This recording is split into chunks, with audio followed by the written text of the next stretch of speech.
안녕하세요. 잇 바이블입니다. 오늘 우리 함께 나눌 말씀 시편 40편 말씀입니다.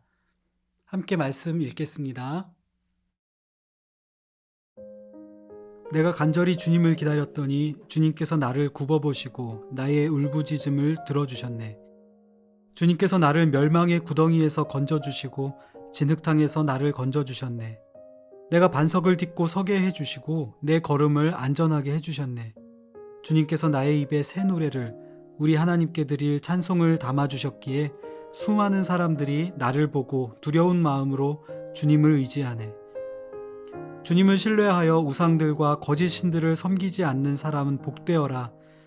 주 나의 하나님, 주님께서는 놀라운 일을 많이 하시며 우리 위한 계획을 많이도 세우셨으니 아무도 주님 앞에 이것들을 열거할 수 없습니다. 내가 널리 알리고 전파하려 해도 이루 헤아릴 수도 없이 많습니다. 주님께서는 내 두 귀를 열어주셨습니다.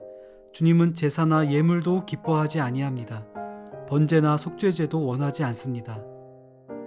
그때에 나는 주님께 아뢰었습니다. 나에 관하여 기록한 두루마리 책에 따라 내가 지금 왔습니다. 나의 하나님, 내가 주님의 뜻 행하기를 즐거워합니다. 주님의 법을 제 마음속에 간직하고 있습니다. 나는 많은 회중 앞에서 주님께서 나를 구원하신 기쁜 소식을 전합니다.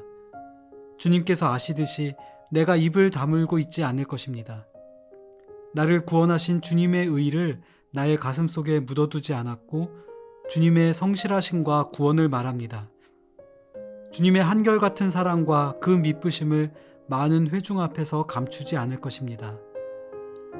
하나님은 나의 주님이시니 주님의 긍휼하심을 나에게서 거두지 말아 주십시오. 주님은 한결같은 사랑과 미쁘심으로 언제나 나를 지켜주십시오. 이루 다 헤아릴 수도 없이 많은 재앙이 나를 에워쌌고 나의 죄가 나의 덜미를 잡았습니다. 눈앞이 캄캄합니다. 나의 죄가 내 머리털보다도 더 많기에 나는 희망을 잃었습니다. 주님, 너그럽게 보시고 나를 건져주십시오. 주님, 빨리 나를 도와주십시오. 나의 목숨을 앗아가려는 자들이 모두 다 부끄러워하게 하시고 수치를 당하게 해주십시오. 내가 재난받는 것을 기뻐하는 자들이 모두 뒤로 물러나서 수모를 당하게 해주십시오. 깔깔대며 나를 조소하는 자들이 오히려 자기들이 받는 수치 때문에 놀라게 해주십시오. 그러나 주님을 찾는 모든 사람은 주님 때문에 기뻐하고 즐거워할 것입니다. 주님께서 구원하여 주시기를 바라는 사람은 쉬지 않고 이르기를 주님은 위대하시다 할 것입니다. 나는 불쌍하고 가난하지만 주님, 나를 생각하여 주십시오. 주님은 나를 돕는 분이시요 나를 건져주는 분이시니 나의 하나님, 지체하지 말아 주십시오. 시편 40편은 감사시와 탄식시 두 장르가 한 시에 어우러져 있습니다. 1절부터 10절에서는 사망과도 같았던 절박한 상황 속에서 구원을 기다리며 간구한 자신을 구원해 주신 은혜에 대해서 적극적이고 풍부한 감사의 마음을 표현합니다. 그리고 11절에서 17절까지는 재앙과 생명의 위협을 받고 있는 형편을 절박하게 표현하면서 구원을 열망하는 모습을 보입니다. 우리는 그동안 시편 1권을 다루면서 두 주제 모두를 익숙하게 접해왔습니다. 그런데 어딘가 어색함이 느껴지지 않습니까? 보통의 탄식시들은 부정적이고 어려운 상황에서의 비탄과 간구가 먼저 전개됩니다. 그리고 그 모든 간청 끝에 구원의 손길을 베푸시는 하나님을 만나며 감사의 노래로 이어지는 것이 자연스럽습니다. 그런데 이 시에서는 우리가 알고 있는 전형적인 순서가 역전되어 있습니다. 이것을 어떻게 이해하고 묵상하면 좋을까요? 먼저 구원의 감사와 찬양을 담은 첫 번째 연을 살펴보겠습니다. 1부터 3절에서 시인은 자신이 경험한 구원의 대반전을 노래하고 있습니다. 2절에 묘사된 공간, 멸망의 구덩이와 진흙탕은 단순한 진흙 구덩이가 아니라 죽은 자가 있는 공간, 하나님과 분리된 장소를 가리킵니다. 무덤에 이미 묻혀버린 시체 같은 처지였던 그가 거기서 할 수 있는 일이라고는 오직 외부로부터 오는 도움을 바라는 것 뿐이었습니다. 그때 하나님은 시인을 굽어보시고 그의 울부짖음을 들어주십니다. 그는 놀라운 반전을 경험합니다. 자신이 기도하고 간구한 일의 결과이지만 일어날 수 없는 기적을 맛본 것입니다.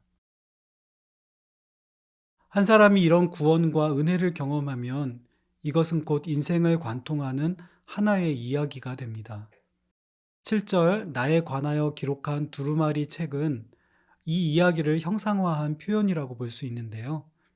이 말은 우선 우리의 삶을 생명으로 이끌기 위해 선포된 하나님의 말씀이라고 볼 수 있습니다.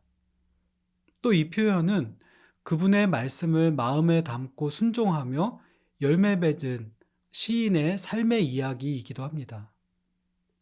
또 이 표현은 위기와 고통 속에서도 그분의 신실한 백성을 보살펴 구원하시는 하나님의 구원 이야기이기도 하고요.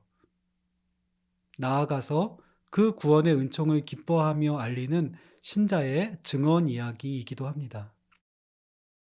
하나님의 말씀과 신자의 삶은 이렇게 어우러져 가며 은혜와 생명 가득한 이야기를 빚어내고 찬양과 예배의 핵심 예물로 드려지고 있습니다.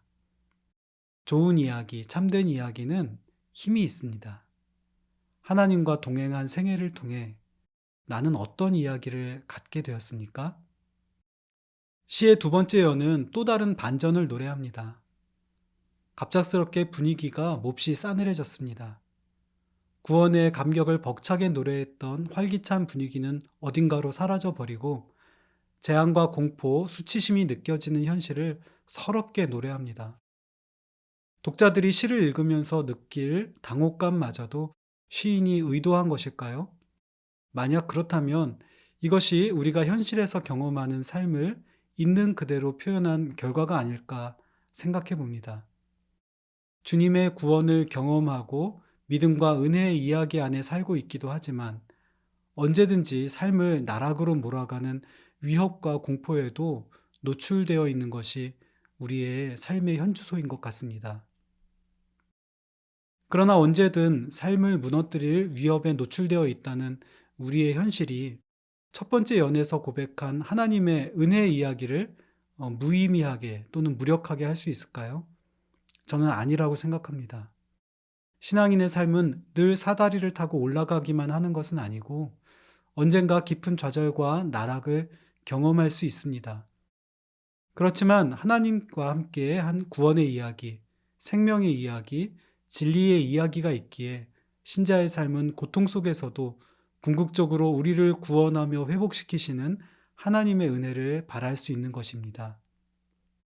이것이 이야기의 힘, 참된 이야기의 힘, 복음 이야기의 힘입니다.